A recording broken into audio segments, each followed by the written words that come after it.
Baramulla Lok Sabha seat से उमर अब्दुल्ला ने कागजात नामजदगी दाखिल कर दिए हैं, यानी नॉमिनेशन फाइल कर दिया है।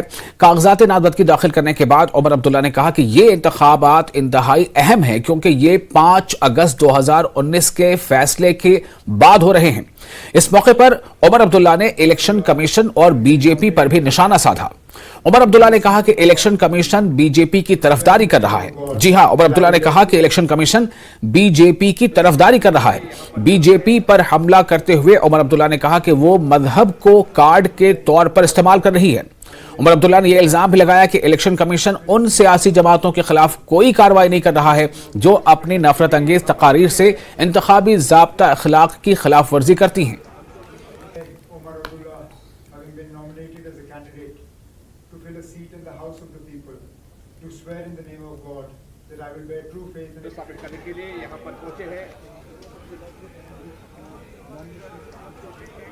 Umar Abdullah, having been nominated as a candidate to fill a seat. तो उमर अब्दुल्ला ने कागजात नामजदगी दाखिल करने के बाद हमारे नुमाइंदे रिफत अब्दुल्ला से बातचीत की। बारामूला पार्लियामेंट सीट के कैंडिडेट उमर अब्दुल्ला मेरे साथ इस वक्त मौजूद हैं। उमर साहब, किस नज़र से आप इस मुकाबले को देख रहे हैं? एक तरफ से पीडीपी के भी कैंडिडेट हैं, राज्यसभा मेंबर रहे हैं, और दूसरी तरफ से सज्जाद लोन लगातार आप पर हमला भी कर रहे हैं। जी, वो तब जी तो करेंगे ही हमला। दिल्ली के नुमाइंदे हैं, दिल्ली का हमला नेशनल कॉन्फ्रेंस के खिलाफ तो आप देख ही रहे हो। जब यहाँ पे बीजेपी वाले तकरीर करते हैं तो निशाना हमें ही बनाते हैं। इसी तरह उनके जो यहाँ नुमाइंदे हैं वो भी हमें निशाना बना रहे हैं। जहां तक आपने पीडीपी के उम्मीदवार की बात की, उनको तो हम अच्छी तरह से जानते हैं। जब 370 का मामला पार्लियामेंट में डिबेट हो रहा था, उन्होंने अपने आप को गैर हाजिर रखा, वहां गैर हाजिर रखा वजीर आजम की मदद करने के लिए, वहां पे बीजेपी की मदद करने के लिए उन्होंने अपने आप को गैर हाजिर रखा।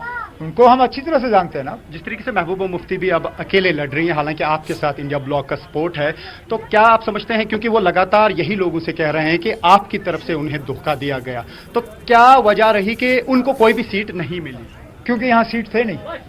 कौन सी सीट हम देते उनको? आप बताइए ना, कौन सी सीट देते? तीनों सीटों पे नेशनल कॉन्फ्रेंस के जो हैं सिटिंग एमपी थे।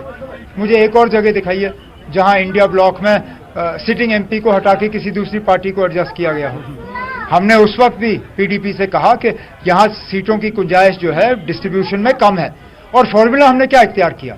हमने वही फॉर्मूला इख्तियार किया जो हमने डीडीसी के मैंडेट के दौरान किया, कि जिसकी वहां पे असेंबली सीट वो वहां पे डीडीसी का फैसला करेगी। यहाँ पे पार्लियामेंट में भी हमने वही फॉर्मूला इख्तियार किया, जिसका पार्लियामेंट सीट मैंडेट उसके पास। तो हमने क्या गलती की? और इसके साथ भी महबूबा मुफ्ती जी, अल्लाह ताला को हाजिर नाजिर रख के जरा कहें, उन्होंने बंबई में क्या तकरीर की थी इंडिया ब्लॉक की मीटिंग में? मैं गवाह हूं, इंडिया ब्लॉक के हमारे साथी गवाह हैं, जिसमें महबूबा मुफ्ती ने सिर्फ यही कहा कि जम्मू कश्मीर को लेके जो भी फारूक अब्दुल्ला साहब फैसला करेंगे वो पीडीपी को तस्लीम होगी। कहें अगर उसने ये तकरीर नहीं की, और अगर बंबई में उन्होंने कहा कि उनको तस्लीम होगी, तो आज क्यों तस्लीम नहीं है? तो जिस तरीके से आपने आज हमने देखा कि एक हाथ में आपके नेशनल कॉन्फ्रेंस का फ्लैग था और दूसरे में कांग्रेस का, क्या मैसेज थी? ब्लॉक है ना, हम मिलकर इलेक्शन लड़ रहे हैं। मैंने जाके कांग्रेस के लिए प्रचार किया चिनाबादी में। क्या आपको लगता है वोट ट्रांसफर हो जाता है, क्योंकि इतना तजुर्बा है आपके पास, चीफ मिनिस्टर भी रहे, क्या आपको लगता है इन हालात में वोट वाकई ट्रांसफर हो रहा है या कुछ परसेंटेज रहती है? रह तो जाती है, इस बात से इनकार नहीं किया जा सकता। एक मतलब बहुत कम पार्टियां हैं जो मतलब मेजॉरिटी वोट जो है ट्रांसफर कर पाती है, लेकिन हमारा तजुर्बा रहा है कि जम्मू कश्मीर में हम ठीक ठाक इसमें ट्रांसफर कर पाते हैं। जी, नेशनल पॉलिटिक्स की बात करें तो जिस तरीके से प्राइम मिनिस्टर ने ये कहा कि शहजादा वर्ड इस्तेमाल किया गया और कहा गया कि Pakistan is desperate to make Rahul Gandhi PM, उस पर आपका रिएक्शन? अफसोस की बात है ना, आप राहुल गांधी के ऊपर बहुत इल्जाम लगा सकते हो, लेकिन कम से कम देशद्रोही का इल्जाम जो है उस पर नहीं लग सकता। उस राहुल गांधी ने अपनी दादी को कुर्बान होते हुए देखा, अपने वालिद को कुर्बान होते हुए देखा ना। ये कुर्बानियां तो मैंने भी नहीं दी, वजीर आजम साहब ने ये कुर्बानियां नहीं दी ना।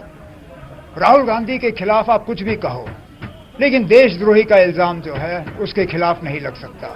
और लगाते हुए मुझे तो कम से कम इस बात का अफसोस है। आपने कहा कल के बीजेपी की साजिश है कि जो पोस्टपोन हो गए हैं इलेक्शंस अनंतनाग राजौरी के, आपको क्यों लग रहा है साजिश? और आपने ये भी कहा कि जो गुज्जर या बकरवाल का वोट है वो आगे जाएंगे ऊपर पहाड़ों पे, तो उनको ये लग रहा है कि उसका नुकसान नेशनल कॉन्फ्रेंस को होगा। तो क्या आपने उसका जो है एनालिसिस किया अपनी जगह पे? आपने मेरे अपने सवाल का आपने किस तरीके से क्या आपको लगता है कि वाकई में ऐसा होगा? इनकी कोशिश है कि होना चाहिए, लेकिन मुझे नहीं लगता होगा, नहीं होगा। ऐसा आपको नहीं लगता है? और अगर हम ओवरऑल बात करें, क्योंकि बीजेपी लगातार ये कह रही है, क्योंकि लाल चौक से जब रैलीज जब लाल चौक से गुजरी तो उन्होंने क्रेडिट ले लिया, कहा आज हमने ऐसे हालात बनाए कि आज लाल चौक से रैलीज गुजर रही हैं, पथराव नहीं हो रहा। हालांकि आपने इससे पहले भी उनको क्रेडिट दे दिया कि हालात उन्हें ठीक है। क्या आपको कहीं लगता है कि आप भी ऐसा कर सकते थे अगर कुछ मेजर्स लिए जाते? आज मेरा सवाल थोड़ा डिफरेंट है, क्या आपको कहीं मन में लगता है कि कहीं चूक हो गई, आप ऐसे हालात ठीक कर सकते थे, पथराव नहीं होता? मैं इस सवाल का जवाब दे नहीं सकता हूं, क्योंकि मैं जानता हूं क्या क्या किया गया है ये हालात कायम करने के लिए। सख्ती कोई भी कर सकता है, दिल जीतना दूसरी बात है। ये जो भी आप देख रहे हो ये सख्ती का नतीजा है। अगर दिल जीतने का नतीजा होता तो बीजेपी का उम्मीदवार मैदान में होता, वो छुपे नहीं होते। बीजेपी ने खुद इस बात को तस्लीम किया है कि वो लोगों के दिल नहीं जीत पाए। उन्होंने ये नहीं कहा, जब उन्होंने ऐलान किया कि उनका उम्मीदवार नहीं होगा, उन्होंने कहा कि हम यहाँ कश्मीर में कमल के फूल को खिलाने में हम इंतजार करेंगे, क्योंकि हम पहले लोगों का दिल जीतना चाहते हैं पहले। उसका ये मतलब है कि अभी तक वो दिल नहीं जीत पाए, तो जाहिर सी बात है जो भी उन्होंने यहाँ हासिल किया फिलहाल वो सख्ती से हासिल किया। फेज से आपको क्या लग रहा है, जो 2 फेज का चुनाव हो गया उससे आपको क्या लग रहा है, क्या तजुर्बा आपका कहता है अभी कहाँ, जम्मू कश्मीर में? पूरी कंट्री में अगर हम बात करें तो क्या लग रहा है अभी? मुझे तो बीजेपी में बौखलाहट नजर आ रही है, जिस तरह का कैंपेन हो रहा है बौखलाहट नजर आ रही है।